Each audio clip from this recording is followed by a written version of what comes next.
Oh, huwag kayong matakot. Magluluto lang naman tayo ng adidas or paa ng manok.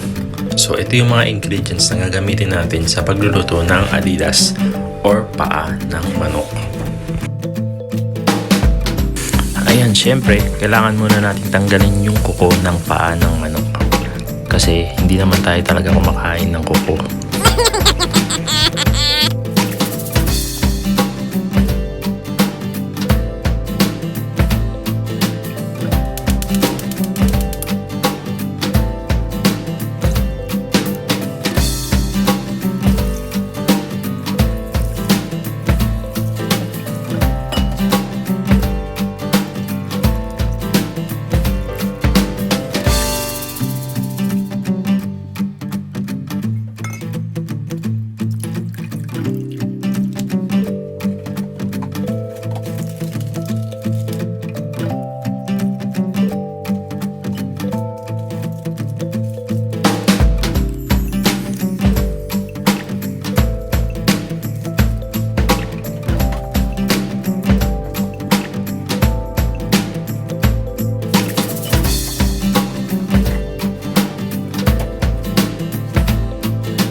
Ayan, syempre, kapag tayo nagkaroon ng ihaw-ihaw, hindi mawawala ang tinimplahang suka.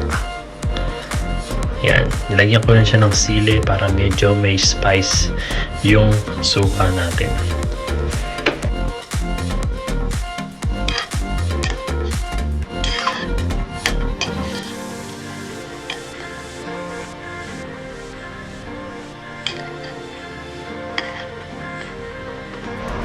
Ayan, so malambot na yung ating paa ng manok. And then, isa-separate na natin siya sa isang lalagyan para mamaya pwede na natin siyang lagyan ng stick. And then, mamaya iiyaw na rin natin yung ating paa ng manok.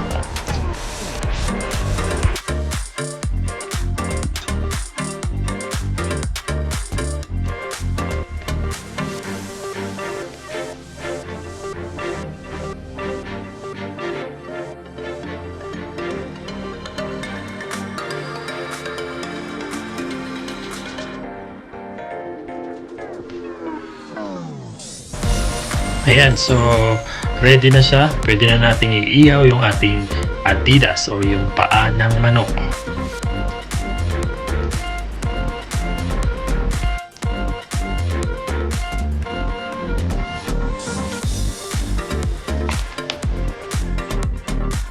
A few moments later. Ayan, napakabilis lang. After 5 minutes, naluto na yung ating paa ng manok. And then, pwede na itong kainin. Tara, kain tayo, kabayan.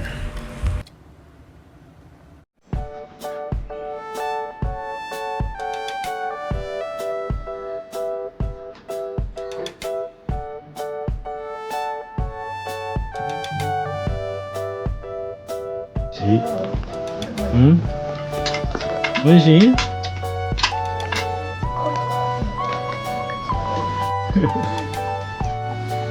Oishi?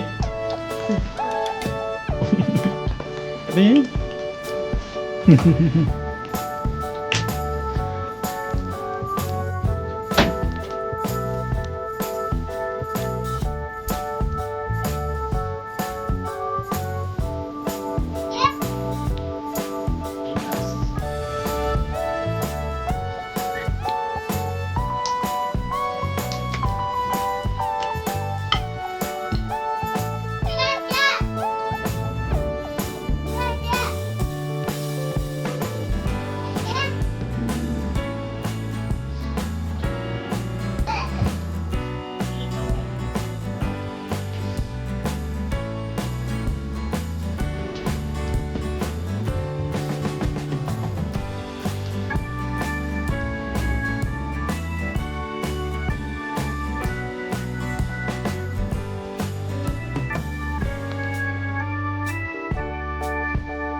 って食べる大丈夫食べられる美味しい気をつけてね挟まれちゃうよ刺されちゃうよこう刺されちゃう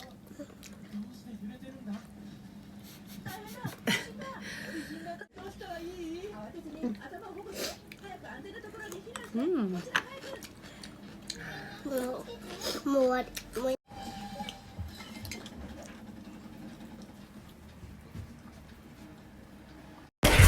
Ayun, so maraming salamat po sa inyong lahat sa patuloy na suporta at panonood ng ating mga videos. Ayun, shoutout tayo kay Vix Adventurer, shoutout po kay Maisel Ikehara, shoutout po kay Avi TV, shoutout po kay For Futsi from Vienna, Austria, shoutout din po kay Stephen Ibanez from Lapu-Lapu City, Cebu, and shoutout din po kay Efren Evangelista.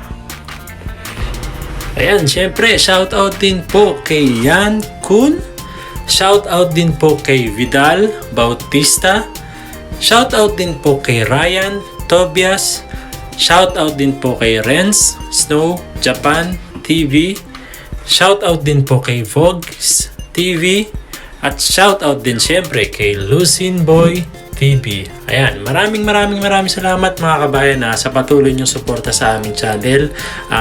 Kayo po ang dahilan kaya kami patuloy na gumagawa ng mga videos. So, lagi po kayo mag-iingat, stay safe po, and God bless everyone.